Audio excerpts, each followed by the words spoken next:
गणेशाय नमः। ओम नमः शिवाय।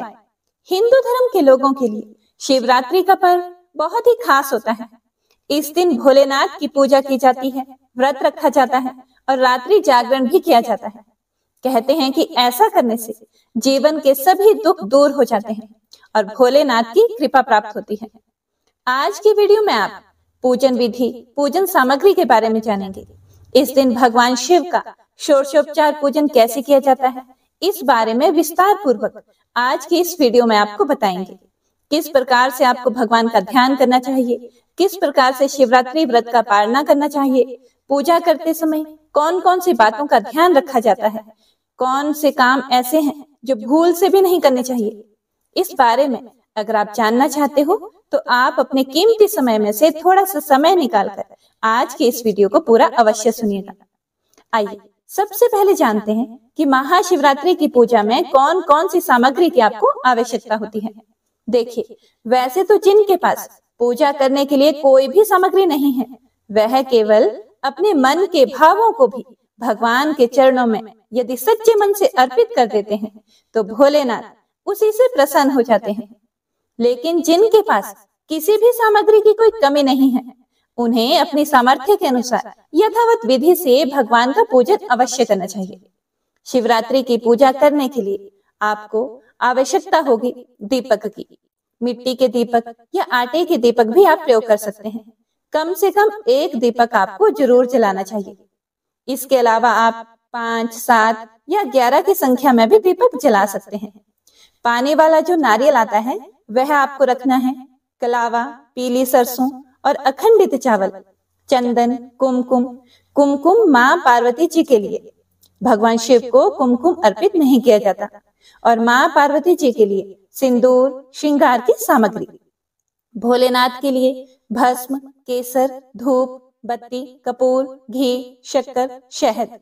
पंचामृत से यदि अभिषेक करना चाहते हो तो पंचामृत जिसमें दूध, दही, घी, शहद और गंगा जल मिलाना चाहिए। भगवान की पूजा में तुलसी के पत्तों का प्रयोग नहीं किया जाता है, तो पंचामृत में आप भूल कर भी तुलसी के पत्ते ना डालें। पान, सुपारी, लौंग, इलायची भोलेनाथ को अर्पित करने के लिए धोती या गमछा या कोई भी वस्त्र जिसे आप बाद में दान में दे सकते हैं। इसके अलावा आपको चाहिए यज्ञोपवीत यानी कि सूत और माता पार्वती के लिए श्रृंगार की सामग्री के अलावा आप जो भी वस्त्र उन्हें अर्पित करना चाहते हैं, जैसे साड़ी, ब्लाउज या लहंगा, चुनरी आदि, माता के लिए आप रख सकते हैं। 16 श्रृंगार की सामग्री माता पार्वती के लिए होनी चाहिए। पीला वस्त्र, जनेऊ भगवान शिव के लिए और गुलाब जल, इत्र जो कि भगवान शिव और माता पार्वती दोनों को ही बहुत प्रिय है। आज की पूजा में अबीर गुलाल का विशेष रूप से प्रयोग करना चाहिए। अबीर गुलाल वैसे तो आपको हर सोमवार व्रत में भी भगवान को अर्पित करना चाहिए, लेकिन शिवरात्रि के दिन अबीर गुलाल अर्पित करने से कहा जाता है कि जीवन में खुशियों के रंग सदा खिले रहते हैं। पंचमेवा, मिश्री, मिठाई, खीर, हलवा, चूरमे का भोग भी आज के दिन लगाया जाता है। इसमें से जो भी आपके लिए संभव हो आप वह रखें। इस मौसम में बेर आते हैं तो बेर का फल आप भगवान को जरूर अर्पित करें। इसके अलावा बिल फल भी भगवान को अर्पित करें। पूजा करने के लिए आपको आवश्यकता होगी आसन की। हर देवी देवता की कोई ना कोई प्रिय पूजन सामग्री होती है, तो भोलेनाथ को भांग, धतूरा, बेलपत्र, गंगा जल, शमी पत्र, बेलपत्र यह बहुत प्रिय है, तो यह पूजन सामग्री आप जरूर रखें। अगर आप कलश की स्थापना कर रहे हैं तो आम या अशोक के पल्लव रखें। केले के पत्ते से आप मंडप सजा सकते हैं। अगर आप शिवलिंग का दूध या दही से अभिषेक कर रहे हैं तो भूल कर भी तांबे के लोटे में दूध या दही ना डालें। इसके लिए आप पीतल का या किसी और धातु का प्रयोग कर सकते हैं। तांबे में रखा गया दूध या दही विष के समान हो जाता है। अगर आप शिवलिंग का घर पर ही अभिषेक कर रहे हैं या उन्हें पंचामृत से स्नान करा रहे हैं तो पीतल की थाली, कटोरी आपको चाहिए होगी और हवन भी आज के दिन जरूर करना चाहिए। अगर सामर्थ्य हो तो पुजारी जी को बुलाकर आप उन्हें आमंत्रित करके उनके द्वारा हवन करा सकते हैं। नहीं तो आप खुद भी घर पर आसान सा हवन कर सकते हैं, जिसके लिए आपको हवन सामग्री और आम की लकड़ी या नवग्रह लकड़ी जिसे कहते हैं वो आप रख लीजिए और जौ से या आप खीर से आज के दिन हवन में आहुति दे सकते हैं। 108 बार आहुति देनी चाहिए और ओम नमः शिवाय मंत्र का जाप करना चाहिए। दान में जो भी आप अपनी सामर्थ्य के अनुसार सामग्री देना चाहते हैं, जैसे दूध, दही, घी, शक्कर आदि का दान आज के दिन करना बहुत शुभ माना जाता है। इसके अलावा आप अन्नदान या मौसमी वस्त्र, मौसमी फलों का, सब्जियों का दान भी कर सकते हैं। आज के दिन आप कोई भी पवित्र पौधा, खास तौर पर शमी का या बेल वृक्ष का पौधा आप किसी सार्वजनिक जगह पर या मंदिर में भी लगा सकते हैं। तो यह तो थी भगवान शिव की पूजा में काम आने वाली बहुत ही आवश्यक पूजन सामग्री। इनमें से यदि किसी भी वस्तु का आपके पास अभाव हो तो मन से ही उस वस्तु का भाव करके आपको भगवान को अर्पित करना चाहिए। शिवरात्रि के दिन जहां तक हो सके मंदिर में जाकर शिवलिंग का पूजन जरूर करना चाहिए। शिवलिंग पर 1 लोटा जल जरूर अर्पित करना चाहिए। ऐसा करने से कुंडली में जो भी ग्रह दोष है वह भी दूर हो जाते हैं और भोलेनाथ के साथ ही माता पार्वती सहित पूरे शिव परिवार की कृपा भी प्राप्त होती है। किसी विशेष मनोकामना पूर्ति के लिए आज के दिन आप आटे के दीपक जला सकते हैं। घी का प्रयोग करना ज्यादा सही रहता है। अपनी मन्नत मांगे और भगवान से प्रार्थना करें कि वो जल्दी आपकी मनोकामना पूर्ण करें। और जब मनोकामना पूर्ण हो जाएगी तो आप कितनी संख्या में दीप जलाना चाहते हैं उतनी संख्याओं का संकल्प भी लें और जब मनोकामना पूर्ण हो जाए तो उतनी संख्या में दीप आप उसी शिव मंदिर में जाकर जरूर जलाएं। अगर आप आसपास मंदिर में जाकर पूजा करना चाहते हैं तो आप शिवलिंग की या वहां पर विराजमान मूर्ति की पूजा कर सकते हैं। घर पर पूजा कर रहे हैं तो आपके पास भगवान शिव की जो भी मूर्तियां, तस्वीर हैं, आप उनकी पूजा कर सकते हैं। यदि आपके पास पार्थिव शिवलिंग है तो उनका पूजन कर सकते हैं। इनके अलावा आज के दिन मिट्टी से शिवलिंग बनाकर या मिट्टी से ही पूरे शिव परिवार को बनाकर उनकी पूजा की जाती है। उन्हें विधिवत स्नान कराया जाता है और उनका पूजन करके अगले दिन सुबह एक बार फिर से पूजन कर विसर्जन कर दिया जाता है। अगर आप भी ऐसा करना चाहते हो तो आप भी कर सकते हैं। आपको आवश्यकता होगी साफ छनी हुई मिट्टी की, जिसमें बिल्कुल भी रेत, कंकड़ आदि ना हो, और उस मिट्टी को आप गंगा जल मिलाकर ही गूंथें और फिर उस मिट्टी से आप शिवलिंग बना लें।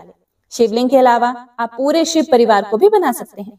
और जब भी आप मूर्ति बना रहे हो तो मन में ओम नमः शिवाय मंत्र का जाप करते रहें, फिर विधि विधान से उनका पूजन कर सकते हैं। आइए अब जानते हैं आज भगवान शिव का षोडशोपचार विधि से पूजन कैसे किया जाता है। बहुत ही आसान विधि है जिसे आप बहुत ही सरल तरीके से अपने घर पर भी कर सकते हैं। इससे पहले जानते हैं आज के प्रदोष काल के समय के बारे में। 8 मार्च शुक्रवार को भगवान शिव की पूजा करने का प्रदोष काल का शुभ मुहूर्त रहेगा। शाम को 5:44 से लेकर 7:14 तक आप इस शुभ मुहूर्त में भी, प्रदोष काल में भी भगवान की पूजा कर सकते हैं। वैसे भी आज प्रदोष व्रत भी है, तो प्रदोष व्रत की जो पूजा होती है वह प्रदोष काल के समय में मुख्य रूप से की जाती है। आइए अब जानते हैं 4 पहरों के शुभ मुहूर्त के बारे में। तो 8 मार्च शुक्रवार को शिवरात्रि पूजा का पहला प्रहर प्रारंभ होगा शाम 6:25 से, जो कि 9:28 पर समाप्त होगा। पूजा का दूसरा पहर रात 9:28 से शुरू होगा और मध्य रात्रि 12:31 पर समाप्त होगा। तीसरा पहर 9 मार्च को यानी कि 8 मार्च की मध्य रात्रि ही 12:31 से लेकर 3:34 तक रहेगा। चौथा और अंतिम पहर, जो कि अगले दिन ब्रह्म मुहूर्त के समय होता है, सुबह 3:34 से लेकर 6:37 तक रहेगा। भगवान शिव के भक्त शिवरात्रि को रात भर जागरण करके चारों पहरों की पूजा करके अगले दिन अपने व्रत का पारण करते हैं। आइए अब षोडशोपचार पूजा विधि जानते हैं, जिसमें 16 विधियों द्वारा भगवान का पूजन किया जाता है। भगवान शिव की पूजा से पहले आपको स्नान करके शुद्ध पवित्र हो जाना है।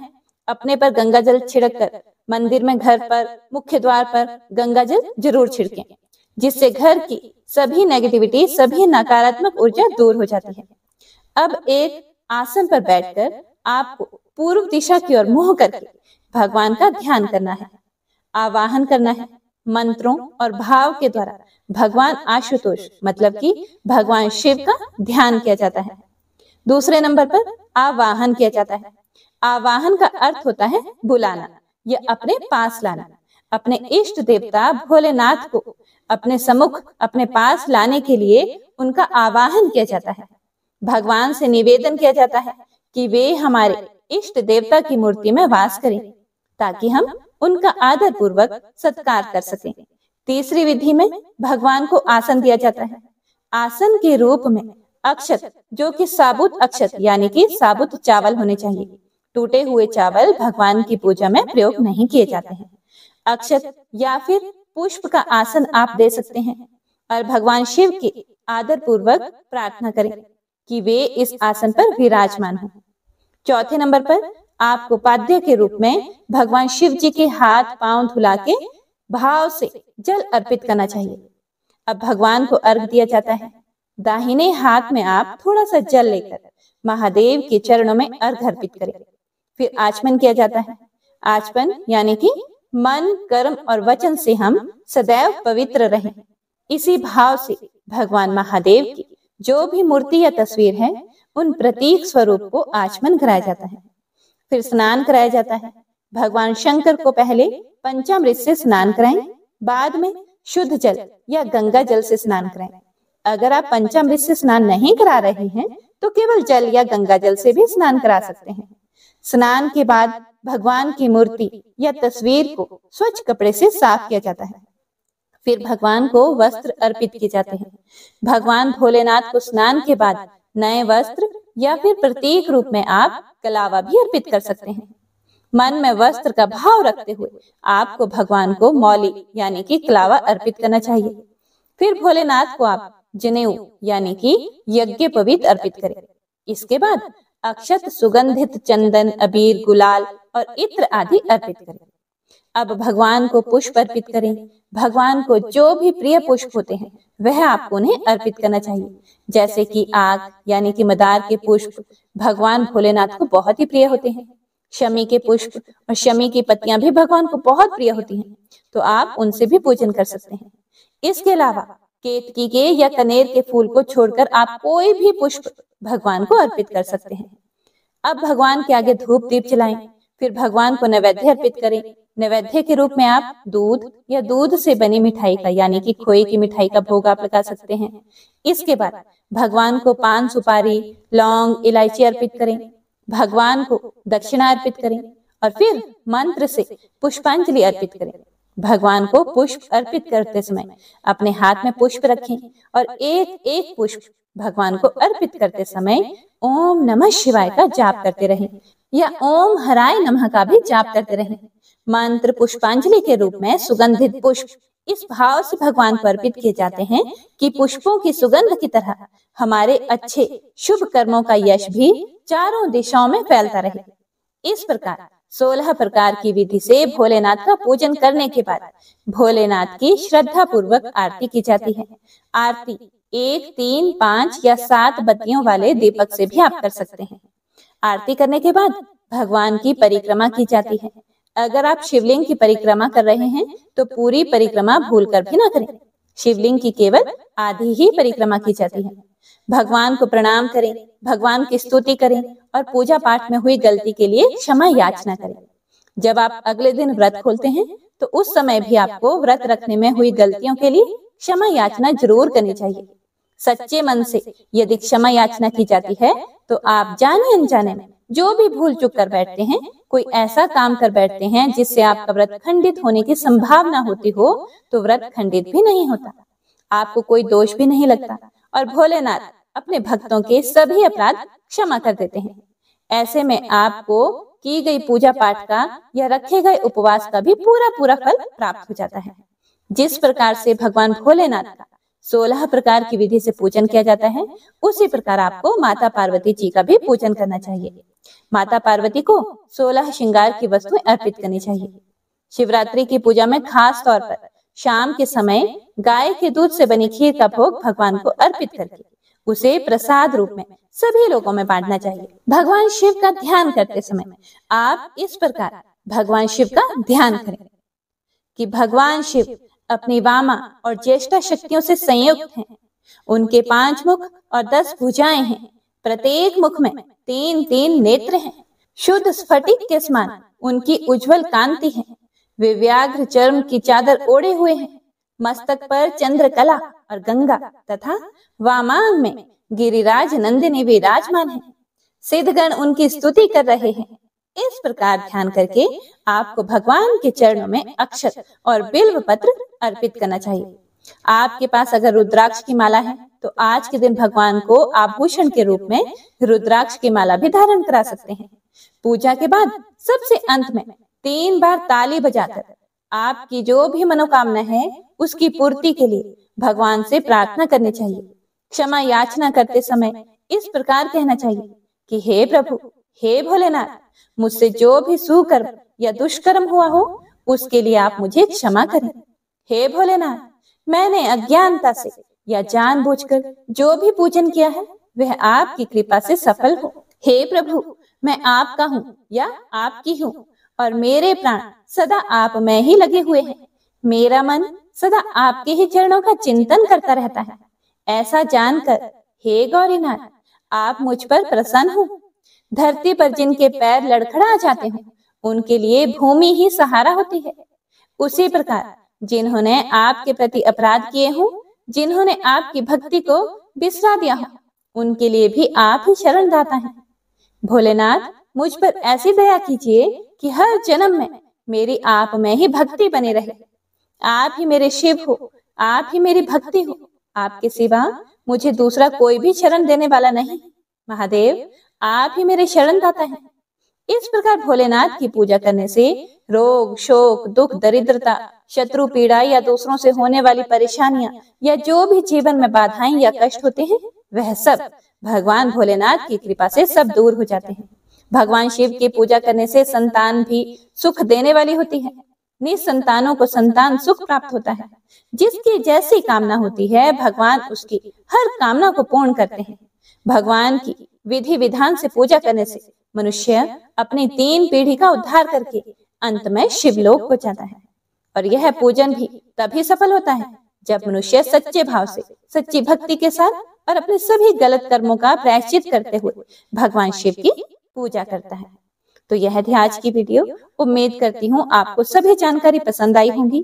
जानकारी अच्छी लगी हो तो वीडियो को लाइक जरूर कीजिएगा और अगर अभी तक आपने सब्सक्राइब नहीं किया है तो चैनल को सब्सक्राइब भी जरूर कीजिएगा और हाँ, साथ ही बेल आइकन को जरूर प्रेस कीजिएगा ताकि जब भी हम कोई नई पोस्ट डालें तो आपको उसका नोटिफिकेशन समय पर मिल जाए। मिलते हैं अगली वीडियो के साथ, तब तक के लिए हर हर महादेव। आपका मंगल हो।